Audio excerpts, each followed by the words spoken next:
नमस्ते छात्रों, आज के इस अनमोल ज्ञान में आपका सभी का स्वागत है। छात्रों, लोक भारती कक्षा 10वीं इस विषय हिंदी इस पाठ में पाठ क्रमांक 2 जिसका नाम है लक्ष्मी, आज इस पाठ का हम अध्ययन करेंगे। पाठ का नाम है लक्ष्मी। लक्ष्मी पाठ क्रमांक 2।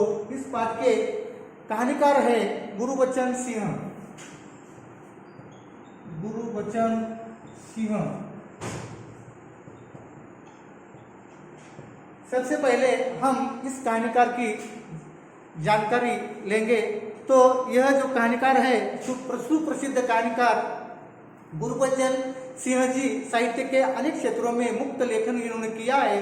आपकी भाषा सरल और प्रभावी है, इसी वजह से आपका साहित्य बहुत रोचक बन पड़ा है। प्रस्तुत इस संवादात्मक कहानी में कहानीकार ने दिए गए वचन के प्रति जिम्मेदारी, प्राणी मात्र के प्रति दया की भावना व्यक्त करते हुए पशु प्रेम इस कहानी में उन्होंने दर्शाया है। लेखक का कहना है कि अनुपयोगी हो जाने पर भी प्राणियों का पालन पोषण करना ही मानवता है, ऐसा बोध इस कहानी के माध्यम से हमें दिया है। तो सबसे पहले हम देखते हैं इस कहानी में जो पात्र है, इस पात्र की हम जानकारी लेते हैं। सबसे पहला पात्र है करामत अली, दूसरा पात्र है रमजानी जो कि करामत अली की पत्नी है, तीसरा पात्र है रहमान जो कि करामत अली का बेटा है, और चौथा पात्र है नईम जो कि साथी है करामत अली का, जो कंपनी में उसके साथ काम करता है, और पांचवा पात्र है ज्ञान सिंह जो कि करामत अली का पड़ोसी है और उसके साथ उस कंपनी में काम भी करता है। इनके ऊपर यह कहानी रची हुई है। चलिए छात्रों, आज हम इस लक्ष्मी इस पाठ का अध्ययन करेंगे। एक दिन एक लड़के ने तैश में आकर लक्ष्मी के पीठ पर 4 डंडे बरसा दिए थे। वह बड़ी भयभीत हुई और घबराई हुई थी। तो बच्चों, तैश इसका अर्थ होता है, तैश इसका अर्थ होता है जोश। तो एक दिन एक लड़के ने तैश में आकर लक्ष्मी के पीठ पर 4 डंडे बरसा दिए। वह बड़ी भयभीत और घबराई हुई थी। जो भी उसके पास जाता उसे सिर से मारने के लिए उसके अंग पर जाती या उसको मारने की कोशिश करती थी, या उछलती थी, कूदती थी, गले की रस्सी तोड़कर खूंटे से आजाद होने का प्रयास करती थी। करामत अली इधर 2-4 दिनों से अस्वस्थ थे। अस्वस्थ का अर्थ होता है बीमार। वह बीमार था, लेकिन जब उसने यह सुना कि रहमान ने उस लक्ष्मी को बहुत मारा है, पीटा है, तो डंडे उसके पीठ पर डंडे बरसाए हैं, उससे रहा नहीं गया और उस बीमार अवस्था में चारपाई से उठकर वह धीरे धीरे चलकर बथान की ओर जाने लगा। यहाँ पर बथान का अर्थ होता है बथान, गाय बैलों का स्थान, गाय बैलों का स्थान। तो बथान की ओर वह जाने लगा।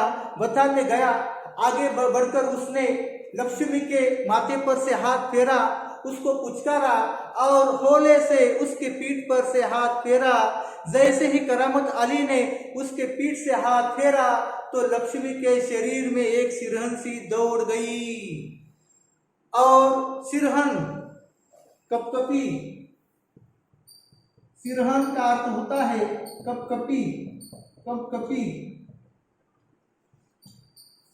तो जैसे ही उसके शरीर से यह सिरहन दौड़ गई तो करामत अली के मुंह से एक शब्द बाहर निकला, ओहो, कमबख्त ने कितना बेदर्दी से पीटा है। उसकी बेबी रमजानी बाजू में थी, वो बोली, लो चोट की जगह यह रोगन लगा लो, बेचारी को आराम मिलेगा। रोगन का अर्थ होता है मरहम। रोगन, मरहम। तो रोगन लगा लो, ऐसा कहा। करामत अली बहुत गुस्से में था। उसने कहा, क्या अच्छा होगा अगर इसी लाठी से तुम्हारे बेटे रहमान को पीटा जाए, उसके हाथ पैर तोड़ दिए जाए, तो अच्छा लगेगा आपको? रमजानी बोली, लक्ष्मी ने आज दूध नहीं दिया, इसीलिए उसको आज लाठी से मारना पड़ा। तो करामत अली को गुस्सा आया और करामत अली कहने लगा, उसकी सजा उसको लाठी से दी गई, रहमान से गलती हो गई। रमजानी कहने लगी, उसने अपना गुनाह कबूल भी कर लिया है। रमजानी कुछ क्षण खड़ी रही, फिर वहां से हटते हुए बोली, देखो अपना ख्याल रखो, उसको रोगन लगाओ, अगर रोगन लगाते वक्त पांव इधर उधर गया तो कमर सिकवाते रहोगे, बाद में पछताना पड़ेगा। करामत अली ने फिर प्यार से लक्ष्मी की पीठ पर सहलाई, मुंह ही मुंह में वह बड़बड़ाने लगा, माफ कर लक्ष्मी, रहमान बड़ा मूर्ख है, उसके साथ तू भी आप बूढ़ी हो गई है। डेयरी फार्म के डॉक्टर ने तो पिछली बार ही कह दिया था यह तेरा आखिरी बरस है। लक्ष्मी शांत खड़ी अपने जख्मों पर तेल लगवाती रही। वह करामत अली के मित्र ज्ञान सिंह की निशानी थी। ज्ञान सिंह और करामत अली एक दूसरे के पड़ोसी थे ही। वे एक ही कारखाने में काम करते थे और एक ही विभाग में काम करते थे। प्राय एक साथ ड्यूटी पर जाते और एक साथ ही घर लौटते थे। ज्ञान सिंह को मवेशी पालने का बहुत शौक था। यहाँ पर मवेशी का अर्थ होता है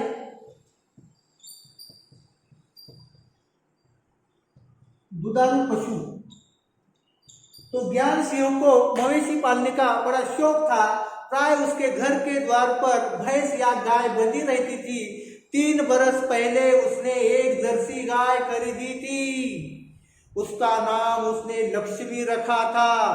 अधेड़ उम्र की यह लक्ष्मी इतना दूध देती थी। अधेड़ यानी आधे से ज्यादा उम्र हो गई थी उसकी, और यह लक्ष्मी इतना दूध देती थी कि उससे घर की जरूरत पूरी हो जाने के बाद बचा हुआ दूध गली के अन्य घरों में बिका जाता था। ज्ञान सिंह का कोई दूध बेचने का धंधा नहीं था, फिर भी केवल गाय को चारा और दर्रा आदि देने के लिए कुछ पैसा जुटा लेना ही यह उनका काम था। क्योंकि जो दूध के पैसे आते थे, दूध के पैसे से उस गाय को चारा दर्रा खरीदने के लिए ही यह पैसे जुटा लेते थे। नौकरी से अवकाश के बाद तो ज्ञान सिंह को नौकरी से अवकाश होना था। अवकाश का अर्थ होता है यहाँ पर सेवानिवृत्त हो जाना। तो नौकरी के अवकाश के बाद ज्ञान सिंह को कंपनी का वो मकान खाली करना था। समस्या तो थी लक्ष्मी की, क्योंकि जो कंपनी से मिला हुआ मकान था वो मकान अभी खाली करना था। समस्या उनके सामने थी लक्ष्मी की, क्योंकि वह लक्ष्मी को किसी भी हालत में बेच नहीं सकता था या वह अपने साथ लेकर गांव जा सकता था। जब अवकाश से 10-15 दिन रह गए तो करामत अली से कहा, मियाँ अगर लक्ष्मी को तुम्हें सौंप दूं तो क्या तुम उसे स्वीकार करोगे? तो मियाँ करामत अली ने कहा, नेकी और पूछ भला इससे बड़ी खुशनसीबी मेरे लिए और क्या हो सकती है। करामत अली ने पिछले 1 वर्ष से उस गाय की सेवा करता चला आ रहा था।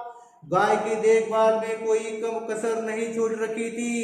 करामत अली को लक्ष्मी की पीठ पर रोगन लगाने के बाद इत्मीनान नहीं हुआ। वो उसके सिर पर हाथ फेरता रहा। लक्ष्मी स्थिर खड़ी उसकी ओर जिज्ञासा पूर्ण दृष्टि से देखती रही। करामत अली को लगा जैसे लक्ष्मी कहना चाहती है, यदि मैं तुम्हारे काम की नहीं हूं तो तुम मुझे आजाद कर दो, मैं यह घर छोड़कर चली जाऊंगी। करामत अली ड्यूटी पर जाने की तैयारी में था। सुबह तभी रमजानी, उसकी पत्नी रमजानी बोली, रहमान के अब्बा, अगर लक्ष्मी दूध नहीं देगी तो हम इसका क्या करेंगे? ऐसा सवाल अपने पति से रमजानी ने किया। क्या खूंटे से बांधकर हम इसे खिलाते पिलाते रहेंगे? ऐसा सवाल किया। जानवर है, बंधा है तो इसे खिलाना पिलाना तो पड़ेगा ही। ऐसा करामत अली ने रमजानी से कहा। जानते हो इस महंगाई के जमाने में सिर्फ सादा चारा देने में ही 300-350 महीने का खर्चा है। सो तो है। कहते हुए करामत अली आगे कुछ नहीं बोला, घर से निकलकर कारखाने की तरफ हो लिया।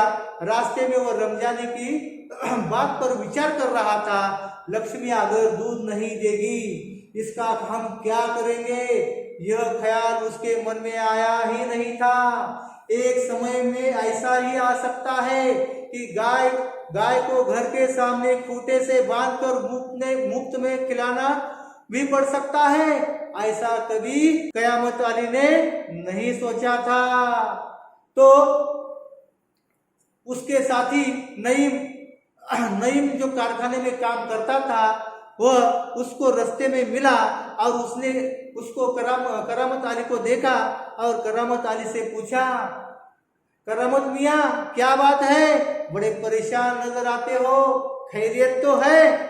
ऐसी कोई विशेष बात नहीं, करामत अली ने नईम से कहा।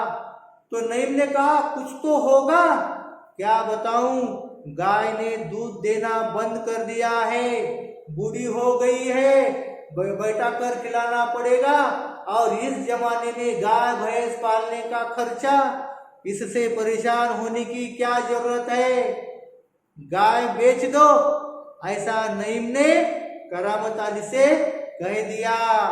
करामत अली ने होका भरते हुए कहा, हाँ परेशान से छुटकारा पाया जा सकता है, बहुत आसान तरीका बताया आपने, लक्ष्मी को बेच दिया जाए। वह नईम के पास से हटकर अपने काम में, कारखाने में वो जुट गया, अपने काम में मग्न हो गया, इधर उधर काम करने लगा। करामत अली रात का गया, सवेरे वापस घर आया। वो रात को गया था कंपनी में काम करने के लिए और वो सवेरे अपने घर वापस आया, लौट आया।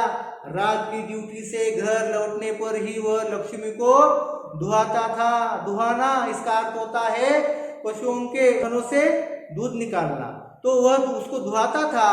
घर में घुसते ही उसने रमजानी से पूछा, क्या लक्ष्मी को अभी तक चारा नहीं दिया? रमजानी बोली, रहमान को तो कहा तो था। करामत अली को गुस्सा आया और उसने कहा, तुम दोनों की मर्जी होती तो गाय को अब तक का चारा मिल चुका होता। अगर वह दूध नहीं दे रही है तो क्या उसे तुम भूखे रखोगे? कहते हुए करामत अली कटा हुआ पुआल, खल्ली, दर्रा आदि ले जाकर लक्ष्मी के लिए सानी तैयार करने लगा। यहाँ पर पुआल का अर्थ यहाँ पर है धान के सूखे डंठल जिनमें से दाने निकाल दिए गए हो, और सानी का अर्थ है दर्रा, खाली आदि मिलाकर पशुओं के लिए तैयार किया गया खाना। और इस तरह यह मिलाकर वह खाना तैयार करने में मग्न हो गया। लक्ष्मी खाने के लिए पहले से ही उतावली सी थी, वो तैयार हो रही थी और तैयार होते हुई सानी में वह मुंह मारने लगी। सानी में मुंह मारना इसका अर्थ होता है खाने के लिए हो जाना, और वह उसके अंदर मुंह मारने लगी। जब लक्ष्मी गाय को सानी देकर करामत अली उसकी पीठ देखने लगा। रोगन ने अच्छा काम कर दिया था, दांत कुछ हल्के से पड़ गए थे, 10-15 दिनों में से थे, यूं ही चल रहा था। एक दिन करामत अली ने पोहा लाने के लिए रमजानी से पैसे मांगे तो वह बोली, मैं कहाँ से पैसे दूं? पहले तो दूध की बिक्री के मेरे पास पैसे जमा रहते थे, उनमें से दे देती थी, अब कहाँ से दूं? लो, यह राशन के लिए कुछ पैसे मेरे पास रखे थे। कहते हुए रमजानी ने संदूकची में से 20 का एक नोट निकालकर उसके हाथों में थमा दिया।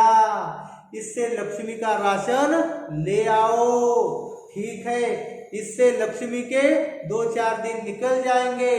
आखिर इस तरह कब तक चलेगा? रमजानी दुखी स्वर में बोली, तुम इसे खुला छोड़कर आजमा कर देखो, कहते हो तो ऐसा करके देख लेंगे। तो छात्रों, इसके आगे का भाग हम अगली तासिका में देख लेंगे।